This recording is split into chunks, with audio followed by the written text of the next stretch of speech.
So I'm going to be speaking next, and my topic is mental health matters, how to help when someone is having thoughts of self-harm. So first off, I would like to give a little, oh, what happened? How do I change this? I can be here. That would be great. Oh, well. Just click. There we go. A little trigger warning, obviously, or maybe not so obviously, because I know that obviously mental illness, we all interact with it in some way, shape, or form, and in this, I'm going to be talking, or you can hear in my bedroom if you want, it's the second door to the right, or you can go outside. No judgment whatsoever. All right, go ahead.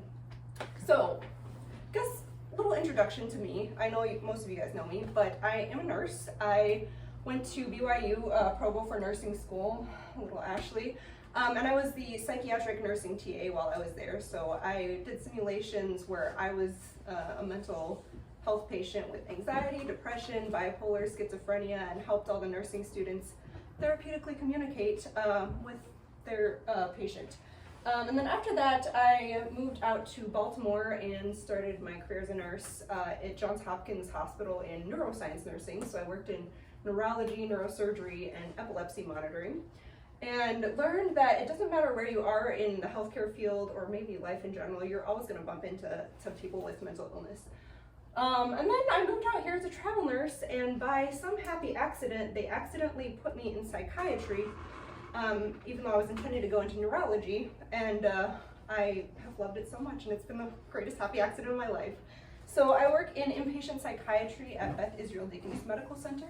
And obviously with inpatient psychiatry, you're dealing with more extreme forms of mental illness. So a lot of suicidal ideation, suicide attempts that are unsuccessful. We get homicidal ideation, we get self-injurious behavior, we get it all.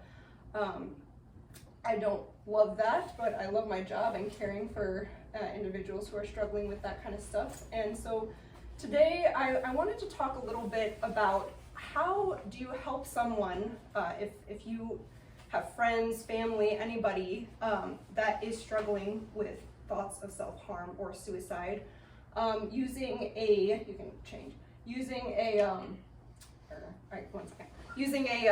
method called the QPR method. So first off, I just want to ask all of you, how many of you guys have been affected by mental illness in some way, shape, or form, whether that's in yourself, in family, in friends? Can I get a raise of hands?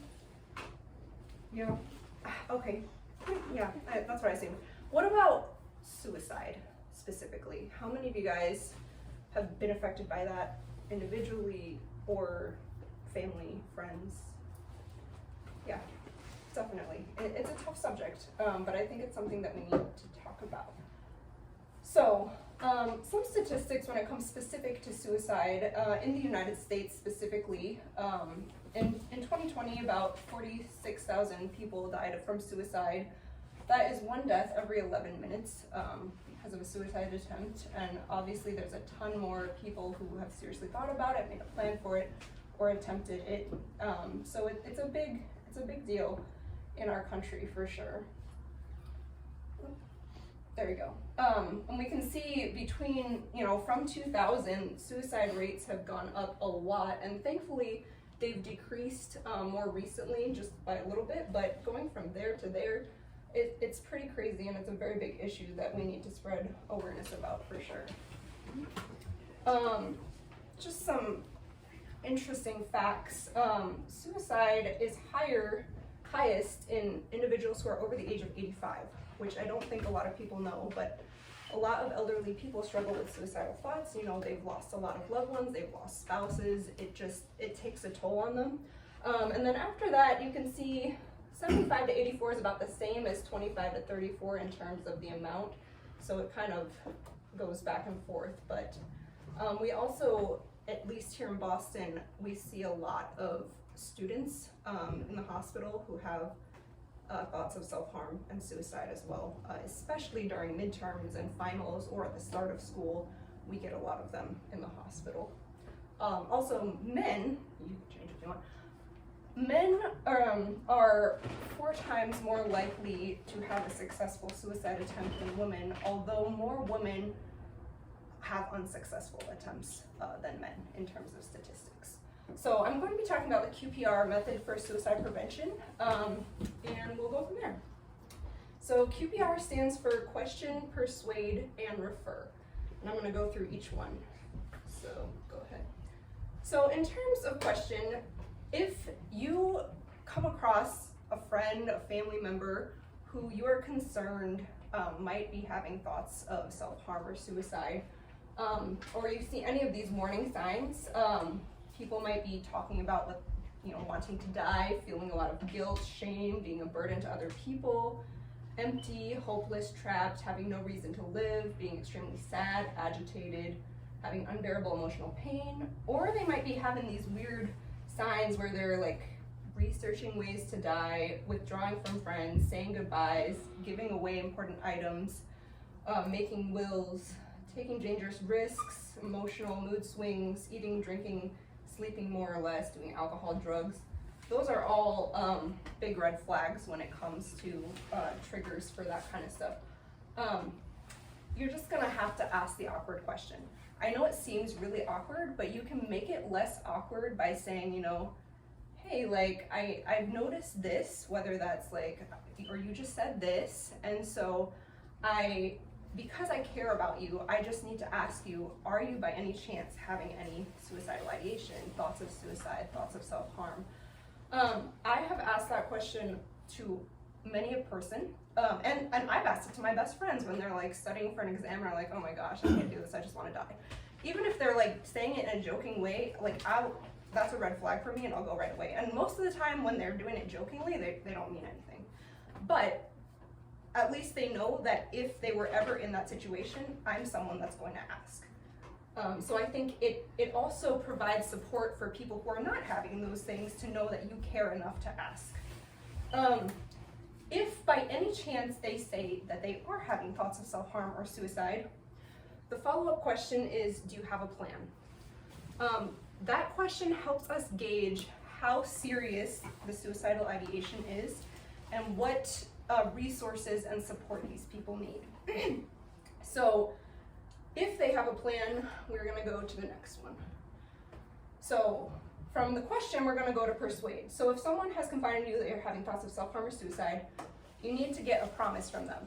So you need to ask them, can you promise me you're not going to take your life? This is with or without a plan, if they're having any thoughts. Can you promise me you're not going to take your life? And engage the seriousness using time. Can you promise me you're not going to hurt yourself in the next month? If they say no, say, what about the next week? If they say no, what about the next few days? If they say, and that will help you gauge how serious it is, because obviously if it's a longer time and they say they will promise, then you're a little bit able to relax a little more, whereas if it's a shorter time, then you can gauge the seriousness. If they ever have a plan, that is a big skyrocketing red flag. And that's when we have to go to the next step, which is refer. So this is when you're basically trying to get them the support they need and find the appropriate resources for them. So there's passive suicidal ideation and active suicidal ideation. Passive is when there's no plan, when they're just having these thoughts and they're probably really depressed or anxious, but they don't want to do it or they don't have a plan. They aren't thinking of ways to carry it out. Active, on the other hand, is when they do have a plan. So I have had friends and people close to me that have been in both scenarios. Either way, if they're having suicidal ideation, I would want to make sure that they're never alone, personally. I've had friends move in with me who are having that for short periods of time until they're able to get on their feet and find appropriate resources. Obviously, I'm not saying that you should always invite people to live with you, but in those scenarios, that's what I generally do. Make sure they have resources. The suicide hotline just changed last year to 988 you can call, or they have an online lifeline that they can do chat and text and all these different things. Also, this hotline is not just for suicide. It can be for any mental health crisis, whether that's self-harm or anything else. Also, talking to your primary care provider and a psychiatrist. Primary care provider can refer to a psychiatrist as well. These are more for passive situations. If the ideation is active, I want you to either bring them to the emergency room, make sure they're not alone, and then you can either call 911 or the BEST team here in Boston. So the BEST team is the Boston Emergency Services team, and they are specific to this area. They are crisis response for any emergency mental health services. If you call 911, they might send the BEST team actually, and they have bilingual responders to serve anybody here and evaluate the mental illness. I've had patients brought in by the BEST team in the hospital as well. They can give information, referrals, psychiatric evaluation, crisis intervention and treatments, including medication, and referrals for ongoing treatments and therapies, which I think is really awesome, at least here. And I know they have different things similar to the BEST team in other areas as well. All right. Go. Okay, so we talked a lot about suicide, but I also want to touch briefly on self-injurious behavior. March is actually Self-Injurious Behavior Awareness Month, and obviously, well, maybe not so obviously, but a lot of self-injurious behavior can be in the form of like cutting yourself, burning, there's like head banging, there's a lot of different ways that people do things. This actually is quite common among students and younger adults. I've asked people who've done this before exactly why, because in my mind it just doesn't logically make sense. Like, why would you want to cut yourself? And for them, they've told me that it kind of provides some sort of relief in a way, or they feel like they deserve it, and so it's like a way they're paying for guilt or shame, or it's a cry for help, because they do it in areas of their body that will hopefully be seen by somebody else, so that someone will notice and they hope that they'll get help in some way, shape, or form, because they just feel like they can't talk about it. Same thing, if you notice anything that could indicate self-injurious behavior, whether that's cuts on the arms, burns, scars, ask the awkward question and just say, you know, hey, I noticed you have some cuts on your arm that I haven't really noticed before, and because I care about you, I have to ask, like, are you by any chance hurting yourself or having mental health struggles? And if they say yes, 988 is also, the suicide hotline can be used for that. Or, I mean, obviously we would want to hopefully get them to a psychiatrist, talk to the primary care provider as well with that. I think follow-up question for that is also, are you by any chance having thoughts of suicide? And then you can go down the QPR as well. But yeah, so question, persuade, refer. These are kind of other things that go along the same lines. You know, ask the question, make sure they're safe, don't leave them alone, be there for them, and then help them connect, which is more refer, and stay connected, follow up with them, see how they're doing. Questions? Yes? Could you walk us through a little bit what would it happen if like a team came to someone's house, or if you went to an ER with someone? Because I imagine a lot of people would be terrified of like, what are they gonna do to me? Like, what's gonna happen? Yeah. So, I mean, I obviously have not been in this situation, but I feel like with the BEST team, it would be similar to, you know, an ambulance coming, and they would assess the situation, assess suicidal ideation, assess thoughts of self-harm, assess any previous attempts, any psychiatry, any history, medical history. If someone is having active suicidal ideation and has a plan, whether they're in the emergency room, or the BEST team would take them to the emergency room. In the emergency room, they would not, here in Boston at least, they would be put, if they're not there voluntarily, if they want to leave against medical advice, they would not be able to. Which is the one situation that I know of where someone cannot leave the hospital against medical advice. They would be put under what's the law is a Section 12, which means that the doctors there have 3 days to decide whether they are safe enough to be discharged and go home, or whether they have to take them to court, which is virtual because of COVID, and probably will stay virtual forever. So I take some patients to court virtually, and basically doctors present the case to the judge and say, you know, this is what this patient's situation is. We do not feel that they are safe to go back home because of this, and we feel like they need to have continuous treatment. The patient can give their spiel. The patient has a lawyer, they can give a spiel as well. If the patient loses the court case, then they will be kept in the hospital because they are a risk to themselves or other people until they are safe to go. So they'd probably go in through the emergency room. Yeah. And then a psychiatrist would come down and have a consult with them and talk to them. If they decided they needed to be inpatient, they would bring them to the inpatient psychiatry unit. I would meet with them, the doctor would meet with them to kind of establish where they are and their needs. We would give them a page to figure out what are the things that trigger you, what are the things that will help you when you get triggered so that we know. And then basically we show them their room. We have a whole dining area. We have yoga mats. We have like basically the patients interact with each other, so they make friends and stuff and are able to go to groups. And obviously it's a difficult situation and it's not the most comfortable scenario, but I think having groups and having places where they can learn new things about how to cope and stuff, and they meet with their doctors and their whole medical team every single day to discuss the plan of care. But yeah, and you get free socks. Sorry? So, and you get free grippy socks. Yes, you do. And then also they can have visitors once a day if they want. Yeah. So, getting back to your graph, I was trying to do the numbers, but it seems like it's like 1% of people will eventually die of suicide, right?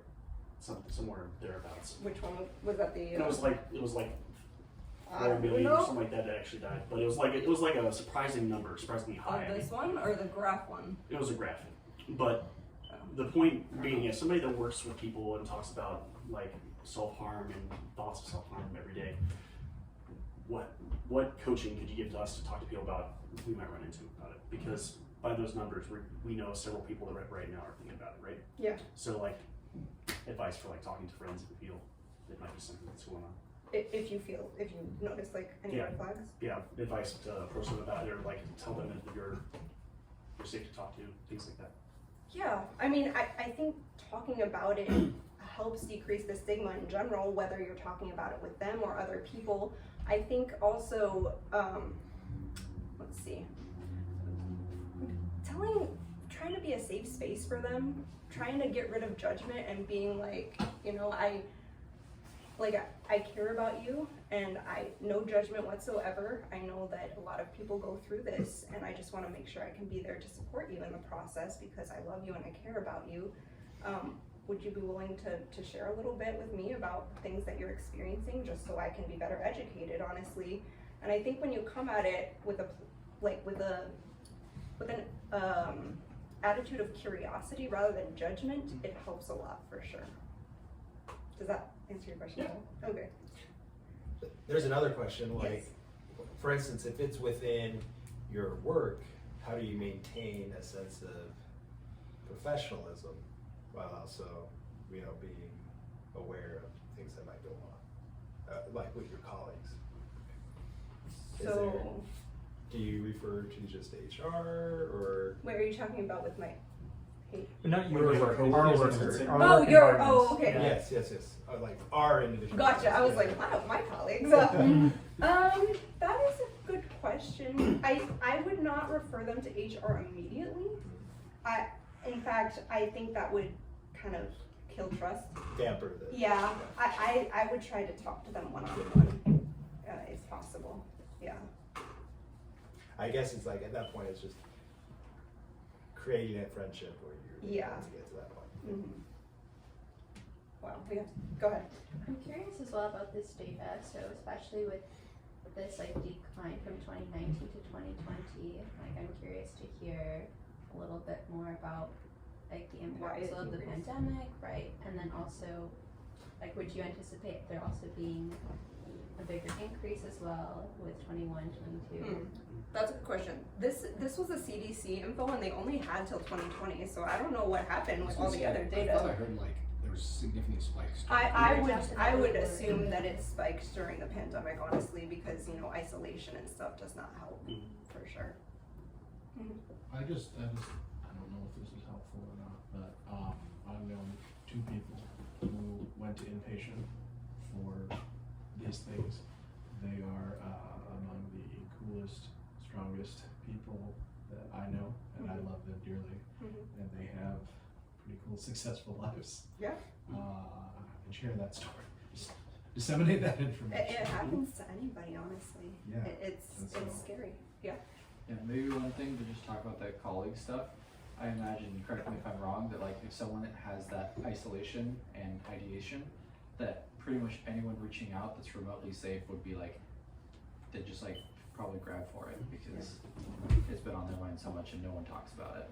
And oftentimes they hint at it, hoping that somebody will catch on. Anybody. And if they're not, then it'll be like, oh, that was kind of weird, but Yeah. I don't think it But at least Consider it. they know you're a, Yeah. a trustworthy person if they Yeah. ever had that. All right. Questions, concerns? We good? All right. Thank you.